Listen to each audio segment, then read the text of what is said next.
안녕하세요. 석임이냐. 오늘은 중국 회사 취업 100% 성공 전략. 이건 중국 회사 취업뿐만이 아니라 한국 회사 취업 100% 전략의 일부분이 될 수도 있을 것 같아요. 저란 사람이 간략하게 어떤 이력을 가졌고 어떠한 장점, 단점이 있으며 장점을 어떻게 말을 했고 단점을 어떻게 포장을 해서 극복을 했는지를 말씀드릴게요. 저는 성악 전공이에요. 노래를 했어요. 한국에서 성악 관련된 대학을 나왔고 뮤지컬 배우를 5년 동안 했고 아이돌을 한 반년 정도 했어요. 그 엔터 쪽 여러분들도 아시다시피 미투 사건 막 터지고 그러잖아요.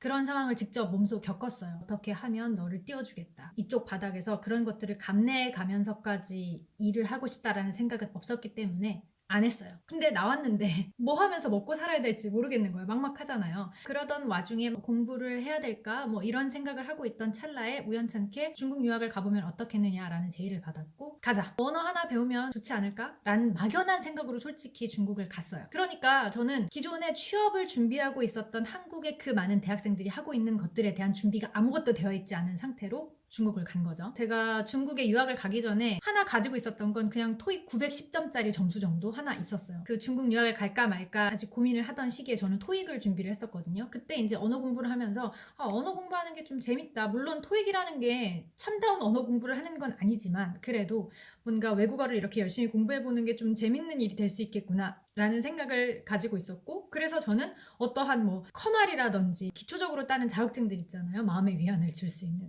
그런 거를 잘 활용하면 실무에도 물론 도움이 될 수는 있죠. 그런 거에 대한 준비가 저는 전혀 없었던 상태였다는 거. 그래서 중국에 도착을 했고 1년 동안 어학연수 열심히 코스 밟았고 2년 동안 석사학위 받았죠. 저는 경영학과 나왔거든요. 중국에서. 유학생활만 했다고 해서 내가 좀 경쟁력이 있을까에 대한 두려움은 있었어요. 제가 관심을 가졌던 업종이 두 군데였거든요. 하나는 회계 관련 일이고 하나는 마케팅 관련된 일이에요. 근데 마케팅 관련된 자격증을 뭐 굳이 따야겠다라는 생각까지는 없었고 회계 관련돼서는 좀 자격증을 하나 가져봐야겠다라는 생각이 있어서 일단 중국에서 중국인들이 보는 회계 자격증 하나를 취득을 해야겠다라는 생각을 했어요. 중국 회계 종업 자격증이라고 기본적인 시험이 있어요. 중국에서는 최소로 이 자격증을 가져야지 재무 관련된 업무에 종사할 수 있거든요. 지금은 아마 다른 자격증으로 대체된 걸로 알고 있는데 중국어로 전문 지식에 해당하는 그런 자격증을 하나 따봐야겠다라고 해서 이거를 공부를 해서 땄어요. 석사를 졸업하기 전에. 그러니까 저의 커리어는 한국에서 5년 정도 뮤지컬 배우를 한 거, 6개월 정도 아이돌로 음반을 한번 내봤다라는 점, 토익 점수 가지고 있는 거, 중국 회계 종업 자격증을 하나 딴 거, 중국에서 학교 다니면서 장학금을 계속적으로 받았던 이력 요게 다였어요.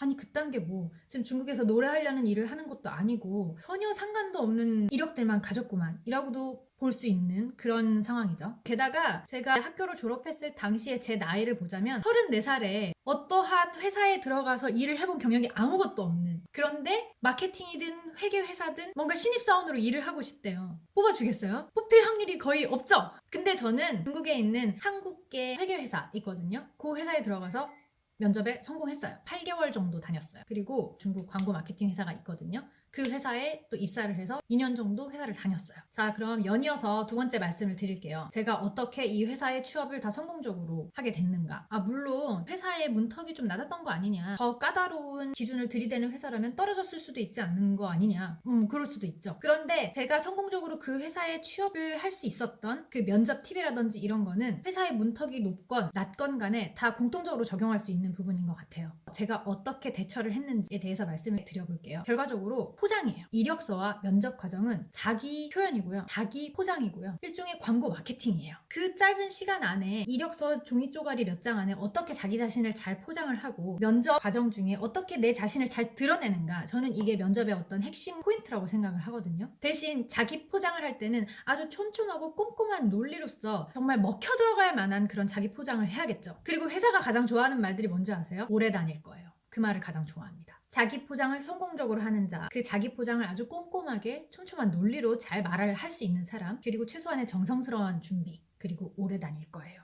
이게 먹힙니다. 이게 너무 간단한 말 같고 뻔할 뻔짜인데 라고 생각하시는 분들도 있겠지만 이러한 것들도 안 하시는 분들이 굉장히 많아요. 자, 그러면 제 장단점을 제가 어떻게 포장을 했는지 얘기를 해볼게요. 노래를 5년 정도 했다. 저는 한 분야에 질리지 않고 끈기 있게 할 줄 아는 사람입니다. 라는 말로 포장을 할 수 있겠죠. 그리고 노래 관련돼서 제가 받았던 뭐 또 수상 경력이라든지 이런 것들이 있겠죠. 저는 결과를 만들어낼 줄 아는 사람입니다. 라는 식으로 포장을 할 수 있을 거예요. 그리고 뮤지컬 배우를 했다, 뭐 음반을 냈다, 이런 부분들은 저는 여러 사람들과 협업을 하면서 원활한 커뮤니케이션 능력을 가지고 있습니다. 라는 말로 또 잘 말을 할 수 있겠죠. 나이가 좀 많다. 신입사원치고는 좀 안 좋은 거 아니냐? 면접을 보고자 하는 그 회사에서 좀 나이가 많아야지만 할 수 있는 직무들 혹은 그런 센스들 그런 부분을 부각을 했어요. 예를 들어 고객과의 커뮤니케이션을 하는 데 있어서는 좀 나이가 많은 사람이 아무래도 조금 더 원활하게 커뮤니케이션을 잘 진행을 할 수 있지 않겠느냐 정도로 포장을 한 거죠. 그리고 신입 직원이지만 나는 중국에 올 때부터 나이가 많았다. 하지만 나의 이런 유학 과정들을 좀 네가 살펴봐라. 나는 이만큼 공부를 해서 중국에 온 젊은 친구들을 다 제치고 이렇게 장학금을 받았다. 나는 이렇게 뭐든 전투적으로 열심히 하는 사람이다. 뭐 이런 것들로 어필을 한 거죠. 본인의 장점이라든지 단점이라든지 이런 것도 잘 돌려서 PR을 할 줄 알아야 되는 능력이 정말 중요하다라고 생각을 합니다. 다 PR 시대잖아요. 이력서는 정말 번드르하게 써갔는데 면접장에 가서 제대로 말을 못한다. 제대로 표현을 못한다. 이것도 꽝인 거예요. 설사 본인 생각에 1년 뒤에는 어떻게 될지 모르는데요. 1년 정도 다녀보고 이 회사가 괜찮으면 좀 더 다닐 거고요. 뭐 아니면 말 거예요. 라는 게 속에 있겠죠. 그런데 그거 굳이 말해서 뭐예요? 네, 저는 회사에서 일을 해보고 정말 저랑 직무도 잘 맞고 서로 같이 발전 가능성이 있다고 생각하면 저는 정말 뼈를 묻을 생각입니다. 이건 오바해서 이런 거지만 오래 다니면서 회사와 함께 커가는 존재가 되고 싶습니다. 뭐 이런 식의 말들 굉장히 좋아하죠. 본인의 장점은 장점대로 잘 어필을 하시고 너무 잘남뽕이면 좀 그렇겠죠. 적당하게 잘남뽕을 잘 유지를 하시고 자신의 단점도 어떤 장점으로 승화시켜서 말을 할 수 있는 센스를 가지셨으면 좋겠습니다. 좀 도움이 되셨으면 좋겠고요. 처절하게 준비를 잘 하셔서 새로운 기회를 만들고자 하시는 분들 모두 화이팅 하셨으면 좋겠습니다. 감사합니다.